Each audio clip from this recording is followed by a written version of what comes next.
खोलो भाई गरखा पुल के आज ढलाई होके अलावा देखो इतना लेबर लागल बा चल रहा है लोग आगे हम देखो काम चालू बा मसाला डलाई अलग ही ढलाई। देखो हमारे भाई गरखा पुल के ढलाई चालू बा देखो काम लाग गल बा इतना भी फटल था टोटल अब काम पे चले लग बोलो तली लाइक कमेंट जरूर करो कमेंट करके बताओ कि ढलाई कैसा हो चल बा। देखिए हमारा गरखा पुल के पास कितना जाम लगा हुआ है,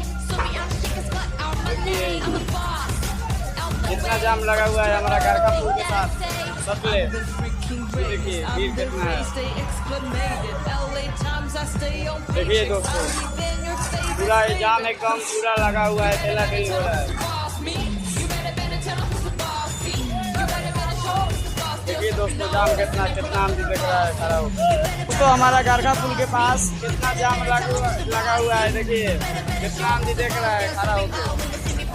देखिए एक 4 चक्का डूब गया है मैजिक, उसी के लिए टोटल आमदी पैदल जा रहा है। देखिए सब मारा मारी हो रहा है, पुलिस का जाने क्या कर रहा है गरखा बाजार के पास, गरखा पुल के पास। देखिए दोस्तों देखिए गरखा पुल के ही काम चल रहा है, ढलाई हो चुका है आधा पुल, इतना लेबर जा रहा है।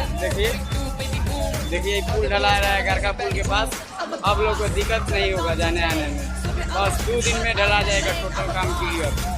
देखिए दोस्तों भाई गरखा पुल के ढलाई चालू बा, मसाला मशीन से गिरा था देखो मसाला मशीन से गिरा